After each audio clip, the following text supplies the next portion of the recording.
Worship شروع کر دی اور دینے والے کو بھول گئے.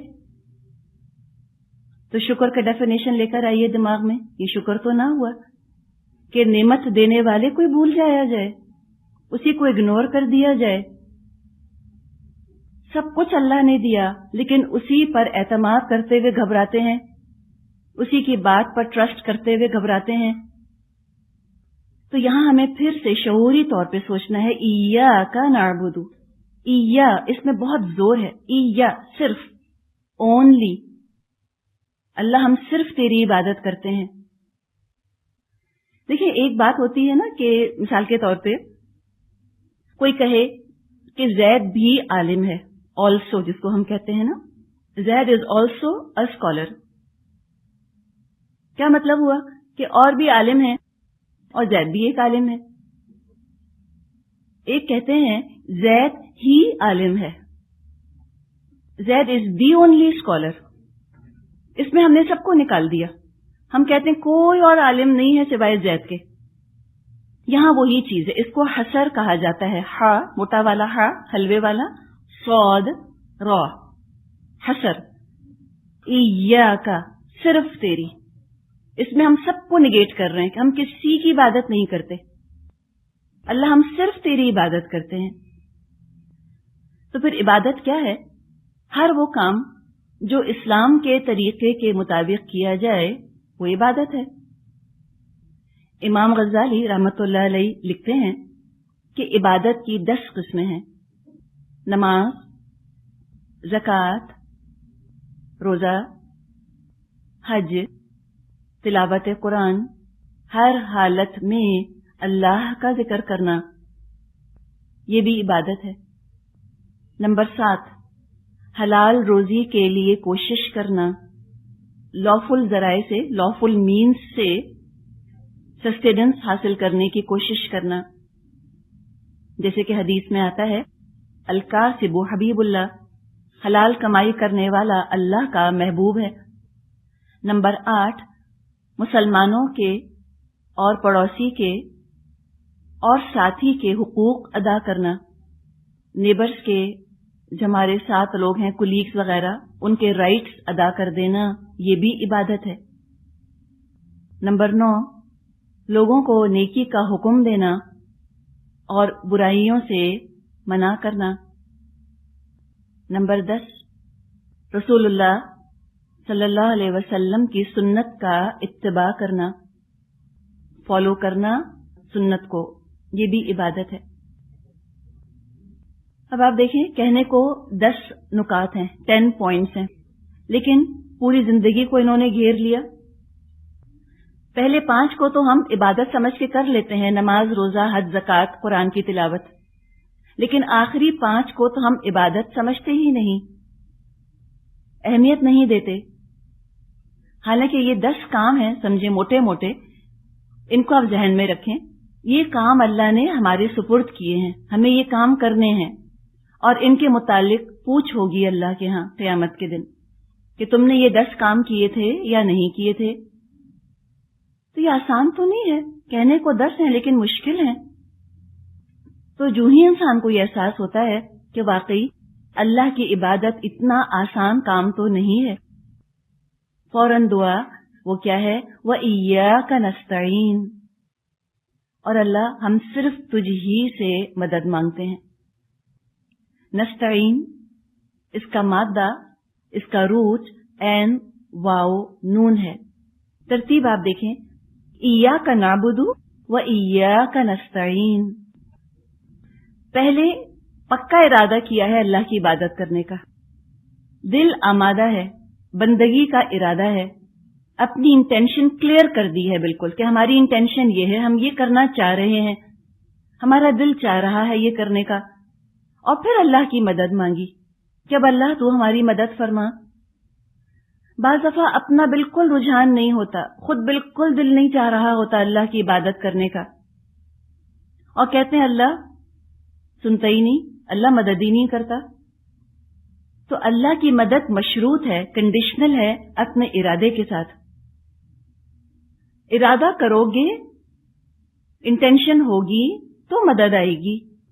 ارادہ ہی نہیں ہے, انٹینشن ہی نہیں ہے، بس لپ سروس ہے، بس ہونٹ ہلا کر زبان سے الفاظ ادا کر دیتے ہو کہ اللہ توفیق ہی نہیں دیتا، ہم کیا کریں، تو توفیق نہیں ملے گی، مدد نہیں آئے گی۔ پہلے انسان اپنے آپ کو اندر سے مضبوط کر لے، پھر اللہ سے دعا مانگے مدد کی۔ اب جب یہ سوچ لیا کہ اللہ کا بندہ بننا ہے، زندگی کے ہر گوشے میں 24 آورز اللہ کا غلام ہمیں بننا ہے، 24 گھنٹے کی اطاعت کرنی ہے، تو اب یہ بڑی آزمائش لگنے لگتی ہے کہ واقعی یہ تو بڑی آزمائش ہے، اٹس اے بگ ٹیسٹ، آسان نہیں ہے۔ اب جب یہ چیز آتی ہے آگے، اس میں دو طرح کی ایکسٹریمز ہم دنیا میں دیکھتے ہیں۔ ایکسٹریمز یہ ہوتی ہیں کہ کچھ لوگوں نے کہا کہ اگر اللہ کا بندہ ہمیں بننا ہے تو ہم سارے رشتے ناطے کاٹ دیں، سب بلڈ ٹائز کاٹ دیں، سب دوستیاں ختم کر دیں، بالکل دنیا سے کٹ جائیں۔ یہ ایکسٹریم اللہ کو پسند نہیں ہے۔ اور بہت سے ایسے ہیں وہ کہتے ہیں امپاسبل کام ہے، ہو ہی نہیں سکتا، امپریکٹیکل ہے، ہم اللہ کے بندے 24 گھنٹے بن ہی نہیں سکتے۔ تو جب ہم اللہ کی اطاعت باقی زندگی میں نہیں کر سکتے تو نماز روزے کی بھی پھر کیا ضرورت ہے، چھوڑو، رہنے دو عبادت کو۔ اللہ غفور و رحیم ہے، جس کو چاہے گا بخشے گا، رحمان اور رحیم ہے۔ انہوں نے بالکل اللہ کی عبادت چھوڑ دی، بالکل کٹ گئے۔ اللہ نے ہمیں جو بات سکھائی ہے وہ یہ ہے کہ تم کو اللہ کا حق بھی ادا کرنے کی بھرپور کوشش کرنی ہے، حقوق العباد بھی ادا کرنے کی بھرپور کوشش کرنی ہے، بندوں کا بھی حق ادا کرو۔ تو حقوق اللہ، حقوق العباد، ان دونوں کو ساتھ ساتھ لے کر چلو۔ اب یہ کون بتائے گا ہمیں کہ اللہ کا کتنا حق ہے اور بندوں کا کتنا حق ہے؟ کوئی بتائے گا نا ہم کو؟ لہذا اس کے لیے پھر دعا، ابھی عبادت کی بات آئی تھی، ایاک نعبد، اب عبادت کی پہلی شکل جو یہاں بتائی جا رہی ہے وہ ہے دعا، اور دعا کرو اہدنا الصراط المستقیم، اللہ تو ہمیں سیدھا راستہ دکھا دے۔ ہدایت کی دعا مانگی جا رہی ہے۔ اب کوئی سوچے کہ پچھلی آیات میں اللہ کو بھی مان لیا، آخرت کو بھی مان لیا، تب ہدایت مل تو گئی، اور کیا بچا؟ اللہ کی توحید کا بھی اقرار کر لیا، آخرت کے آنے کا بھی ہم نے اقرار کر لیا، تو ہدایت مکمل ہو گئی۔ مسلمانوں کی اکثریت آج بھی، میجورٹی آف مسلمز آج بھی اس غلط فہمی میں مبتلا ہیں کہ ہم شرک نہیں کرتے، ہم اللہ کو مانتے ہیں، آف کورس ہم آخرت کو مانتے ہیں، تو ہمیں اور کیا چاہیے، ہم جنت میں چلے گئے۔ وہ سمجھتے ہیں کل ہدایت یہی ہے، کل گائیڈنس یہی ہے، اللہ کو مان لیا، آخرت کو مان لیا۔ لیکن نہیں، یہ سب کچھ مان لینے کے بعد اب دعا کی جا رہی ہے اہدنا الصراط المستقیم، اللہ ہمیں ہدایت دے سیدھے راستے کی طرف۔ تو پتہ چلا کہ اللہ کو ماننا اور یوم آخرت کو ماننا یہ تو ہدایت ملنے کی ابتدائی شرائط ہیں، یہ تو پری ریکویزٹس ہیں۔ دراصل ہدایت کی طلب پیدا ہی صرف ان لوگوں میں ہوتی ہے جو اللہ کو مانتے ہیں اور آخرت کو مانتے ہیں۔ جو اللہ کو نہیں مانتے، جو آخرت کو نہیں مانتے، ان کے اندر ہدایت کی طلب ہی نہیں پیدا ہوتی۔ ہدایت ایک بے معنی لفظ ہے ان کے لیے، it's a senseless word for them. وہ کہتے ہیں واٹ ہدایت؟ ہدایت کیا ہوتی ہے؟ بھئی جو تم کو ٹھیک لگتا ہے تم کرو، whatever you feel is right just do it. اور اسی میں پھر سلوگنز ہم نے دیکھے کہ وہ کہتے ہیں کہ نتھنگ از گڈ اور bad, only thinking makes it so. کوئی چیز صحیح اور غلط نہیں ہوتی، کوئی چیز اچھی اور بری نہیں ہوتی، انسان کی سوچ کسی چیز کو اچھا بنا دیتی ہے اور انسان کی سوچ کسی چیز کو برا بنا دیتی ہے۔ یہ ان لوگوں کا نظریہ ہے، یہ ان لوگوں کا پوائنٹ آف ویو ہے جو نہ اللہ کو مانتے ہیں نہ آخرت کو مانتے ہیں، تو وہ ہدایت کی دعا ہی نہیں کرتے۔ یہ دعا تو ہے ہی اس شخص کے دل کی پکار جس کو پتا ہے کہ ایک دن آئے گا آخرت کا، اور ایک ہے میرا رب جو مجھ سے حساب لے گا۔ اب وہ دعا کرتا ہے کہ ہمیں سیدھے راستے کی ہدایت دے دے، ہمیں بتا دے اللہ کہ ہم کیا کریں۔ صراط، اس کا مادہ، اس کا روٹ ورڈ سین را پا ہے، سراطا، اس کا مطلب ہوتا ہے نگل جانا، ٹو سوالو۔ جیسے ہم ایک لقمہ کھاتے ہیں، ایک نوالا کھاتے ہیں، تو وہ ہمارے انٹسٹینز میں جا کے، ہماری آنتوں میں جا کر گم ہو جاتا ہے نا، کھو جاتا ہے، نگل لیتے ہیں ہم اس کو. اسی طرح راستہ انسان طے کرتا ہے قدم قدم، اور سمجھے ایک طرح سے وہ راستہ طے کر لیتا ہے، عبور کر لیتا ہے. اچھا، صراط مستقیم میں آپ دیکھیں گی اکثر جگہ ترجمہ کیا گیا ہوتا ہے سیدھا راستہ. ٹھیک ہے، یہ غلط نہیں ہے ترجمہ، ہم یہ نہیں کہہ سکتے کہ غلط ہے، وہ سیدھا کسی اور سینس میں ہے. ہم جب پڑھتے ہیں سیدھا راستہ تو فوراً دماغ میں ایک سیدھی سڑک کا امیج بن جاتا ہے نا، سیدھا راستہ، کہ بے غبار سڑک ہے، ویل لٹ، جیسے ایک شاہراہ ہوتی ہے، ایک ہائی وے ہوتا ہے، ایسی ایک سیدھی سڑک ہے، اور اس سڑک پر ہم آرام سے چل رہے ہیں وداؤٹ اینی پرابلم، کوئی مسئلہ نہیں، اور آخر میں جنت جگمگا رہی ہے. ایسا تصور آتا ہے؟ نہیں، یہ تصور ٹھیک نہیں ہے. صراط مستقیم سے مراد دراصل منزل پر پہنچانے والا راستہ ہے. صراط مستقیم وہ راستہ جو منزل پر پہنچا دے، اور ہماری منزل جنت، اللہ کی رضا. اس راستے میں نشیب و فراز بھی ہوں گے، اپس اینڈ ڈاؤنز بھی ہوں گے، گھاٹیاں بھی آئیں گی، چڑھائیاں بھی ہوں گی، ویلیز بھی ہوں گی، ہلز بھی ہوں گی، بہت ٹرنز بھی آئیں گے، موڑ بھی مڑنے ہوں گے. زندگی میں جگہ جگہ دو راہے چوراہے آتے ہیں، راؤنڈ اباؤٹس پہ کھڑا ہو جاتا ہے انسان، جہاں سے 3-4 راستے نکل رہے ہوتے ہیں. انسان سوچے کہاں جاؤں کہاں نہ جاؤں، ان 4 راستوں میں سے کون سا راستہ ٹھیک ہے، کون سا راستہ میری منزل کی طرف مجھ کو لے جانے والا ہے. تو پھر وہ سائن بورڈ تلاش کرتا ہے، نشان راہ تلاش کرتا ہے، وہ جس طرف اشارہ کر دیں اسی طرف رخ کرنا ہے. تو بالکل اسی طرح آیت کا مطلب آپ کو کیا بتایا تھا؟ نشانی. قرآن میں آیات ہیں، نشانیاں ہیں جو صراط مستقیم کی طرف پوائنٹ کرتی ہیں. ادھر چلو، ادھر چلو، ادھر چلو. سوچیں، جس راستے پر 6,500 more than 6,000 سائنز لگے ہوں اور پھر بھی کوئی بھٹک جائے، پاسبل نہیں ہے، بھٹک نہیں سکتا بشرط یہ کہ فالو کرے. اچھا بھی صراط مستقیم، سیدھا راستہ یہ ہے کدھر؟ جاپان میں ہے، سعودی عربیہ میں ہے، امریکہ میں ہے، افریقہ میں ہے، آخر ہے کہاں؟ کہاں بنا ہوا ہے یہ راستہ بتائیں؟ جیسے شاہراہ ریشم ہے نا، چلے وہ گلگت چترال میں بنی ہوئی ہے، موجود تو ہے نا وہ راستہ، تو یہ کہاں پر ہے؟ کوئی موجود ہے؟ مٹیریلی کہیں موجود ہے مادی طور پہ صراط مستقیم؟ کہ وہ شارع فیصل کی طرح کہوں کہ آپ وہ صراط مستقیم پر مڑ جائیے، آگے جائیں تو جنت آ جائے گی، ہے ایسی؟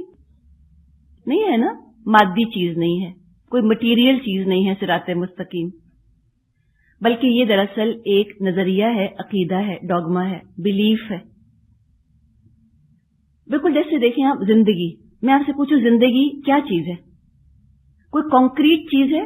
جیسے اس پینسل کو میں یہ کہوں کہ یہ پین ہے، ایسے میں کسی چیز کو اٹھا کر کہہ سکتی ہوں کہ یہ زندگی ہے؟ کہہ سکتی ہوں میں آپ سے؟ میں نہیں کہہ سکتی آپ سے کسی چیز کو اٹھا کر کہ یہ زندگی ہے. زندگی کیا ہے؟ کسی ایک خاص چیز کا نام تو زندگی نہیں ہے، بلکہ بہت ساری ایکٹیویٹیز کا، بہت سارے اعمال کے جمع ہو جانے کا نام زندگی ہے. بہت سارے کام ہم کرتے ہیں نا اپنی زندگی کے اندر، وہ ہماری زندگی ہے. پھر ہم کہتے ہیں کہ زندگی ایک سفر ہے، کہتے ہیں نا، تو کیا اس کا مطلب یہ ہے کہ ہم کسی سواری میں بیٹھے ہوئے ہیں، ٹریول کر رہے ہیں؟ زندگی ایک سفر کیسے ہے پھر؟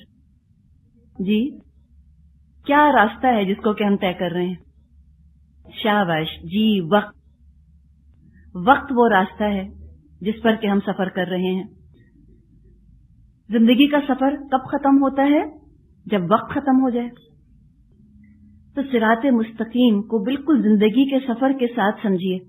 ہم نے کہا کہ وقت وہ راستہ ہے جس پہ ہم سفر کر رہے ہیں. تو جب ہم صراط مستقیم مانگتے ہیں، ہم کہتے ہیں اللہ میں وقت گزارنے کا طریقہ بتا دے، how to spend our time, کیا عمل کریں، کیسے وقت گزاریں، زندگی گزارنے کا طریقہ ہمیں بتا دے.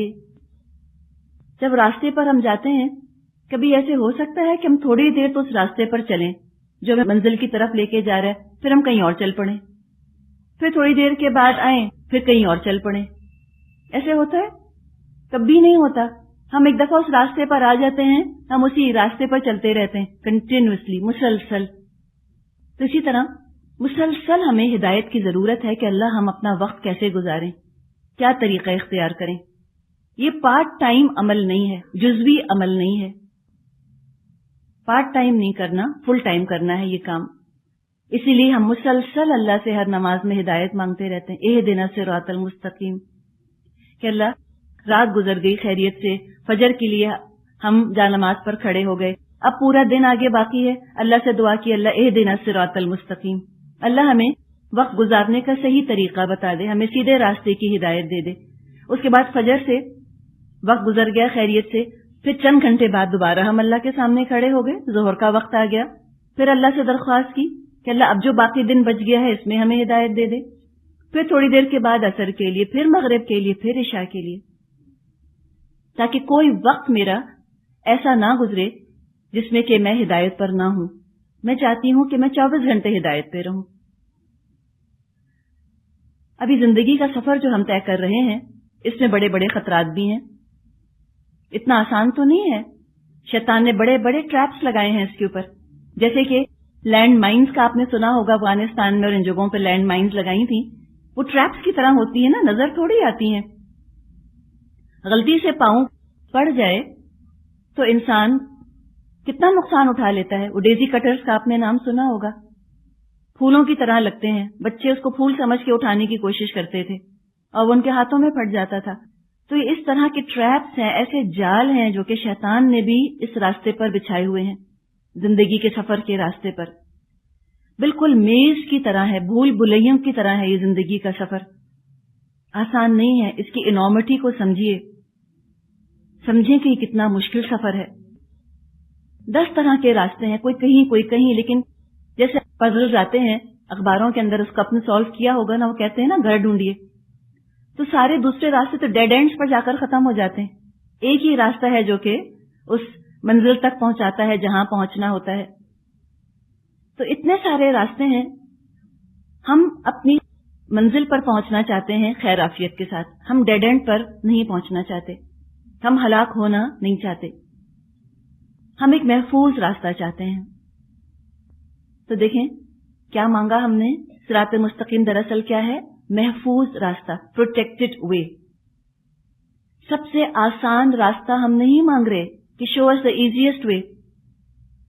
ہو سکتا ہے کہ آسان ترین راستہ ہو لیکن وہ تباہی پر لے جا کر ختم ہو جائے، ہمیں تباہی کی طرف لے جائے یا ڈیڈ اینڈ پر چلا جائے. ہم آسان ترین نہیں مانگ رہے، ہم آسانی کی تلاش میں نہیں ہیں، ہم سیفٹی کی تلاش میں ہیں. ہم یہ بھی نہیں کہہ رہے کہ اللہ سب سے رنگین راستہ چاہیے، سب سے کلرفل راستہ ہمیں چاہیے، سب سے انٹرٹیننگ راستہ ہمیں بتا دے. سفر کے دوران یہ چیزیں اہم نہیں ہوتی. جب انسان سفر کر رہا ہوتا ہے ایک خیال اس کے دماغ میں ہوتا ہے کہ میں خیریت سے اپنی منزل پر پہنچ جاؤں. ایک دفعہ منزل پر پہنچ جائیں گے تو دل بھر کے انجوائے کر لیں گے. سفر میں تو انسان بے چین ہوتا ہے، تھوڑا سا خیریت کی فکر میں ہوتا ہے. اب مثال کے طور پہ یہ کون چاہے گا کہ جہاز میں وہ ہو تو فرسٹ کلاس میں، اس میں کچھ کمی ہے انجوائمنٹ کی یا کمفرٹ کی یا ایز کی؟ کوئی کمی نہیں. بہت پرلطف سفر ہوتا ہے. صرف ایک مسئلہ ہو کہ پائلٹ اناؤنس کرے کہ جہاز کریش ہونے والے ہیں، تو وہ فرسٹ کلاس میں اس کو مزہ آئے گا؟ نہیں مزہ آئے گا بالکل. تو سوچیں کہ ایسی لگژوریس جرنی بہتر ہے جس کا کہ انجام ہلاکت ہو، یا سیدھا سادہ سفر لیکن 100% محفوظ. ہاں اگر حفاظت کے ساتھ ساتھ فن ملے، انجوائمنٹ ملے، انٹرٹینمنٹ ملے، رنگینی ملے، مزہ ملے تو بہت اچھا ہے، ہم ضرور لیں گے. اس صراط مستقیم پر جو کہ محفوظ راستہ ہے، اس کے دوران جو بھی اللہ نے ہمارے لیے جو ریلیکس کرنے کی جگہیں بنا دی ہوں گی ہم بھرپور فائدہ اٹھائیں گے. لیکن اس صراط مستقیم کو چھوڑ کر ہم کہیں اور نہیں جائیں گے. اس پہ مل گیا الحمدللہ، لیکن سیفٹی فرسٹ کا اصول سب سے زیادہ اہم ہے. دنیا میں بھی راستے بنائے جاتے ہیں، سڑکیں بنائی جاتی ہیں. سڑکیں بنانے کا، راستے بنانے کا جو صحیح طریقہ ہے، پراپر میتھڈ ہے، وہ یہ ہے کہ پہلے تو نقشہ تیار کیا جاتا ہے، پہلے پیپر ورک ہوتا ہے، انجینئرز ہوتے ہیں، وہ نقشے بناتے ہیں، میپس بنتے ہیں. اب کوئی کہے کہ بھئی نقشہ بن گیا اور میں نے پڑھ بھی لیا، پورا نقشہ میں نے پڑھ لیا، تو کیا نقشے کو دیکھ لینے سے اور نقشے کو پڑھ لینے سے کیا سڑک تیار ہو گئی؟ کیا سڑک بن گئی؟ نہیں بنی. ایسے نہیں بنتی سڑک. اس پر کوئی نہیں چل سکتا. ابھی تو نقشہ بنا ہے، ابھی تو نقشے کو پڑھا ہے، اب عملی طور پہ کام شروع کرنا ہے. پتھر آئے گا، بلڈوزرز آئیں گے. جو اس راستے کو بنانے میں رکاوٹیں آ رہی ہیں، بڑی بڑی چٹانیں بھی آتی ہیں، تو ڈائنامائٹ سے ان کو ہٹایا جاتا ہے راستے سے. پھر تارکول ڈالا جاتا ہے، پھر اس پر پریشر ڈالا جاتا ہے، دبایا جاتا ہے، مضبوط سڑک تیار کی جاتی ہے. یہی طریقے ہیں سڑکیں بنانے کے. تو صراط مستقیم کا نقشہ یہ تو قرآن کے اندر موجود ہے. اب اس راستے کو عملی طور پر کس نے بنایا؟ وجود میں کون لایا اس راستے کو؟ انسانوں نے بنایا. ان کے راستے میں رکاوٹیں آئیں، رک کر کھڑے نہیں ہو گئے. اگر وہ انسان ایسے ہوتے جو ان راستے کی رکاوٹوں پر ٹھٹک کر کھڑے ہو جاتے، خود بھی بھٹکتے اور پیچھے آنے والوں کو بھی بھٹکا دیتے. انہوں نے راستے کی رکاوٹوں کو ہٹایا راستے سے. بڑی بڑی چٹان جیسی رکاوٹیں بھی آئیں، ان کے عزم میں کمی نہیں آئی، ان کے ریزالو میں کمی نہیں آئی. تو صراط مستقیم پر چلنے کے لیے انسان کو عزم درکار ہوتا ہے، ریزالو. چٹانوں سے، پتھروں سے زیادہ سخت عزم، زیادہ سخت ریزالو. یہ عزم لے کر سفر شروع کرنا کہ جو رکاوٹ آئے گی اس کو ہٹانا ہے. It's a necessity for me, میری مجبوری ہے، میں کیا کروں. مثال کے طور پہ اس وقت آپ اس کمرے میں موجود ہیں، اب یہاں سے باہر نکلنا ہوگا جب آپ کی چھٹی ہوگی. اب کوئی ان دروازوں میں تالے ڈال دے، باہر پہرے بٹھا دے، لیکن آپ کو گھر جانا ہے، آپ کا پکا ارادہ ہے کہ آپ کو گھر جانا ہے، آپ کوئی نہ کوئی راستہ نکال لیں گی. میں نہیں سمجھتی کہ آپ لوگ اس کمرے میں اب ساری زندگی بیٹھی رہیں گی کہ اب کیا کریں، اب راستہ ہی بند ہے، اب تالا لگا ہوا ہے، اب میں مجبور ہوں، اب میں تو نکل ہی نہیں سکتی یہاں سے. میں نہیں سمجھتی ہم میں سے کوئی ایسا کرے گا. ہم کچھ نہ کچھ کر کے اپنے لیے راستہ بنائیں گے، اس لیے کہ ہماری ضرورت ہے، میری ضرورت ہے، مجھے گھر پہنچنا ہے.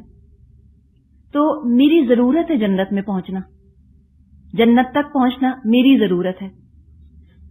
جب اس صراط مستقیم پر رکاوٹ آئے گی میں تو ہٹاؤں گی اس کو.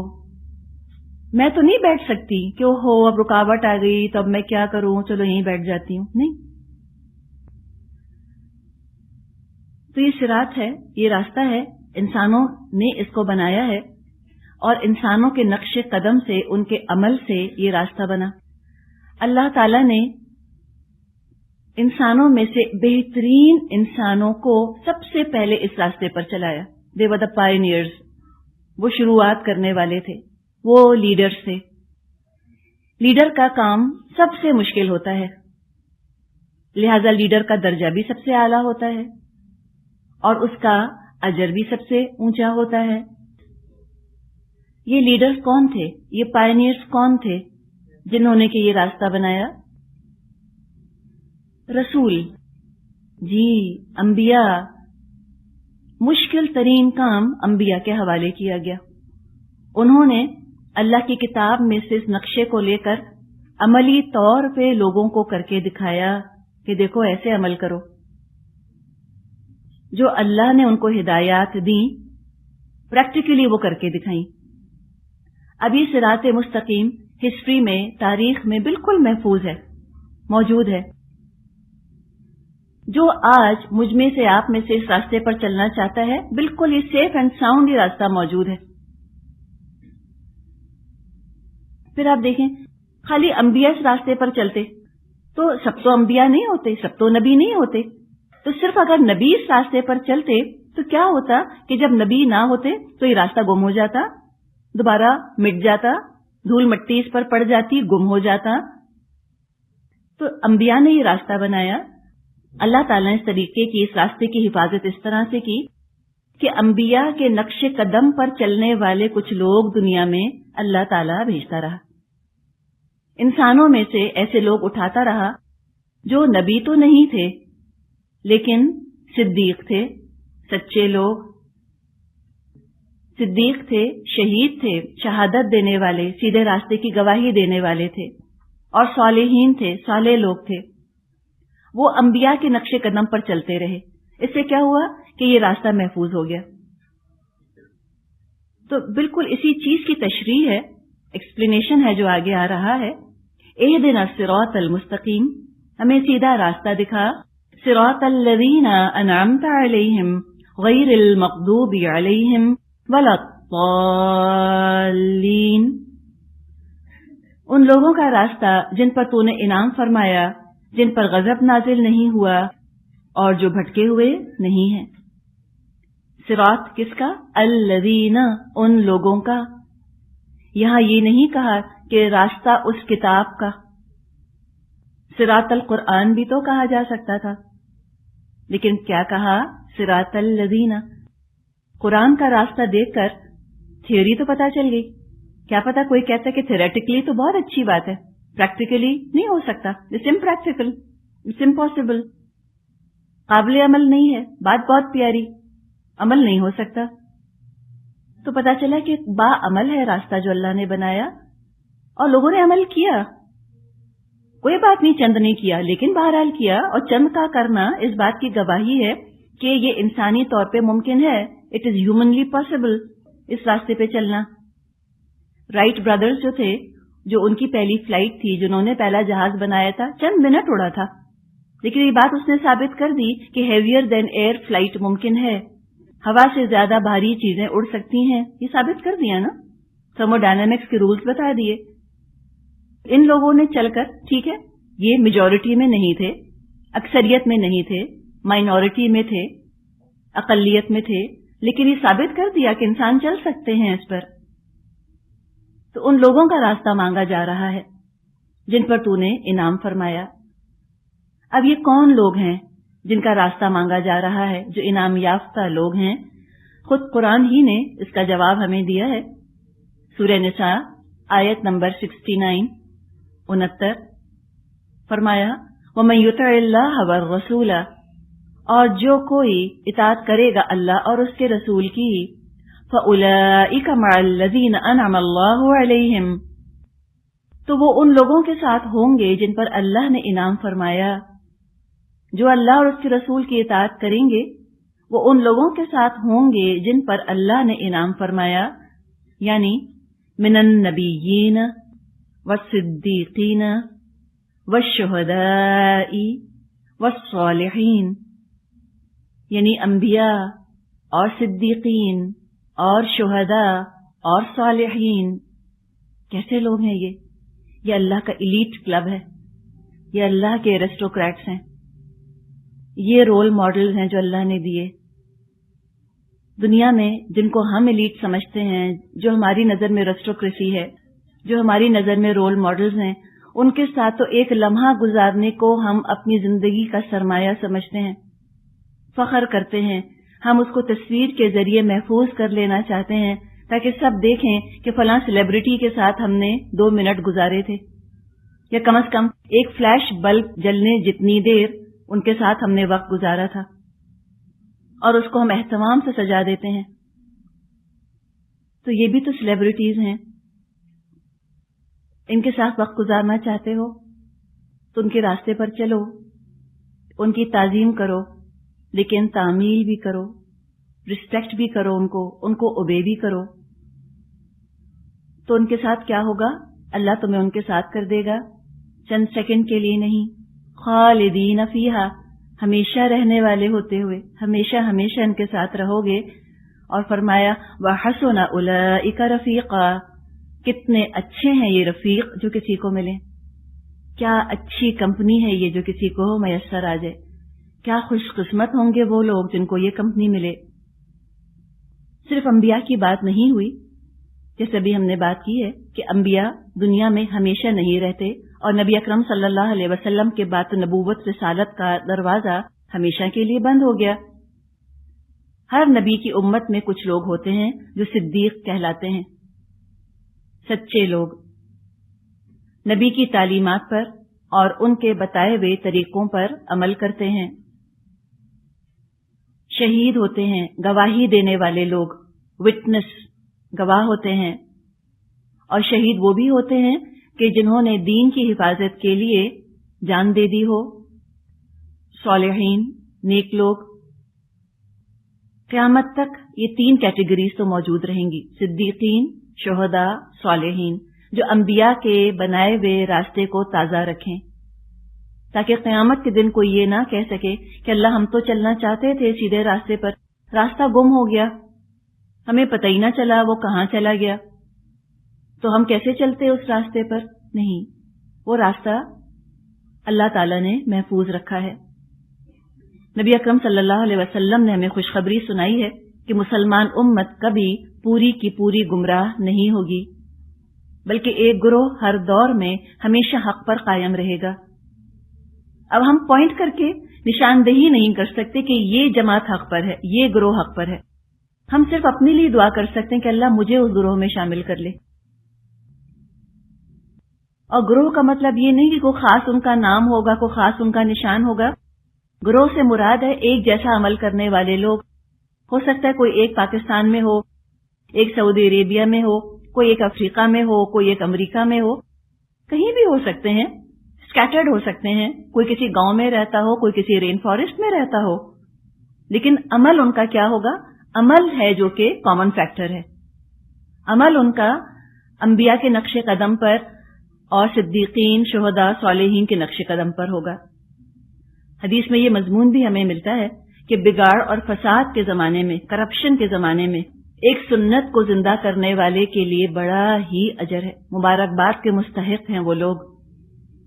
تو ہدایت مانگی گئی ہے یہاں پر، ہدایت کے بھی بڑے درجے ہیں۔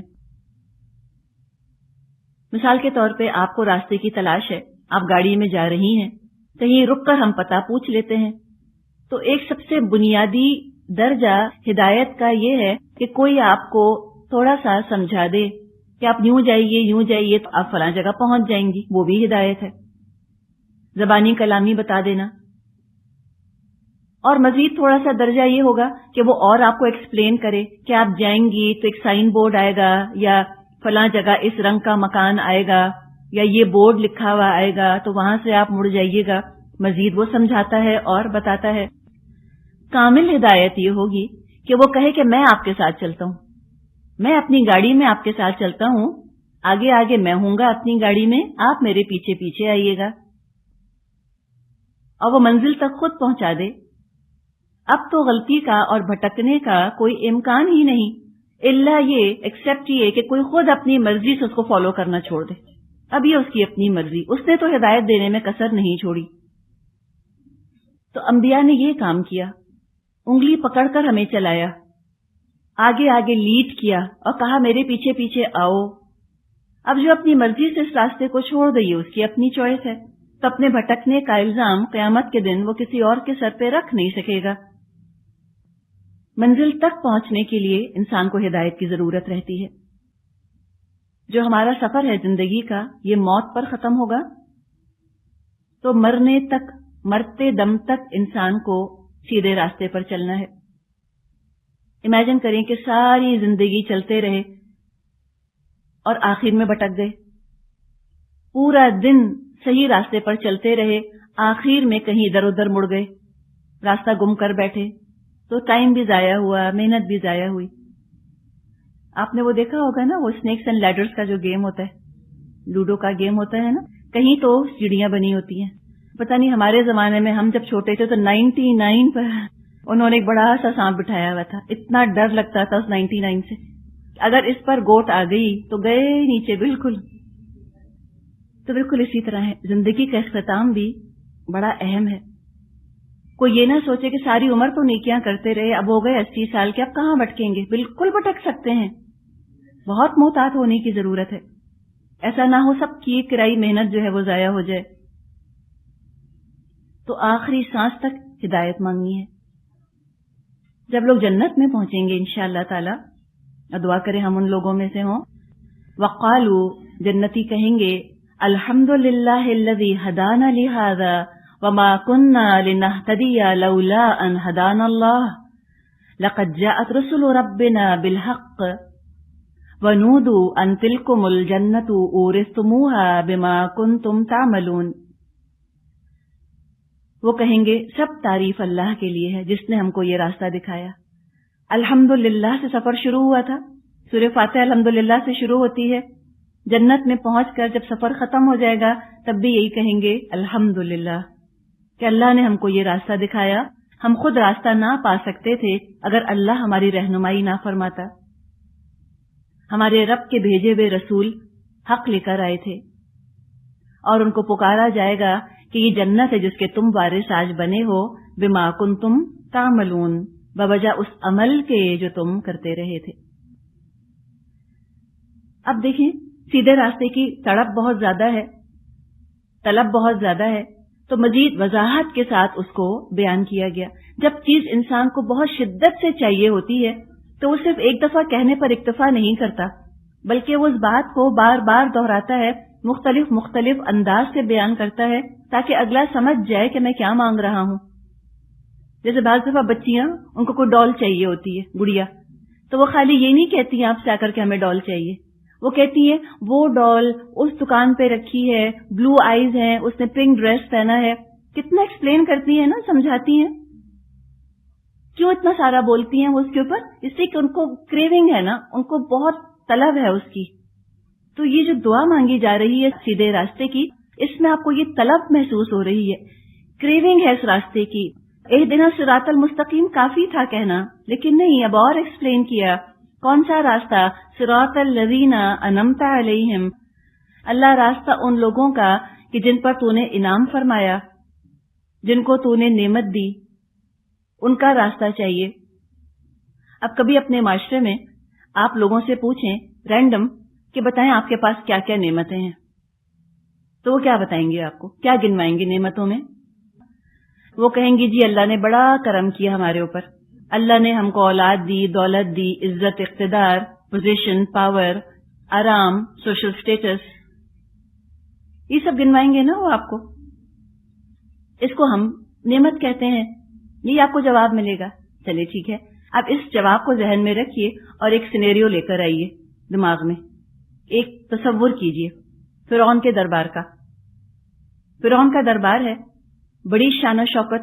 کسی کے پاس ہے سوشل سٹیٹس فرعون سے زیادہ؟ کسی کے پاس نہیں. بے تحاشا دولت، اپنے قیمتی تخت پر بیٹھا ہے، خدام الشام، نوکر چاکر، اولاد، کوئی کمی نہیں. ہر وہ چیز جس کو کہ نعمت سمجھا جاتا ہے اس کے پاس موجود ہے. سامنے اس کے موسیٰ علیہ السلام کھڑے ہیں. کوئی پوزیشن نہیں، کوئی دولت نہیں، کوئی قیمتی لباس نہیں، نہ دنیا والے کو عزت کر رہے ہیں.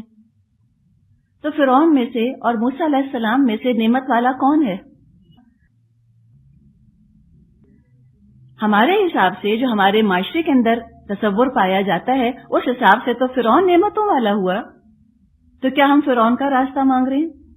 انعمت علیہم؟ نہیں. ولید بن مغیرہ کے جو مشرک تھا، ایمان نہ لایا، اس کے بہت سارے بیٹے تھے. ہم بیٹوں کو نعمت سمجھتے ہیں. نبی اکرم صلی اللہ علیہ وسلم کا کوئی بیٹا نہیں تھا. تو نعمت والا دونوں میں سے کون ہے، ولید بن مغیرہ یا نبی اکرم صلی اللہ علیہ وسلم؟ تو ہم نے کہا کہ موسیٰ علیہ السلام پر اللہ نے انعام فرمایا. ہم کہتے ہیں نبی اکرم صلی اللہ علیہ وسلم پر اللہ تعالیٰ نے انعام فرمایا، ان کو نعمت دی. تو پھر نعمت کیا ہوئی؟ ہدایت. کتنے لوگ ہیں جو ہدایت کو نعمت کے طور پر بیان کریں؟ شاید ہی کوئی آپ کو ملے. اگر ہدایت ہے، اس کے ساتھ بادشاہت ہے، سٹیٹس ہے، نعمت ہے.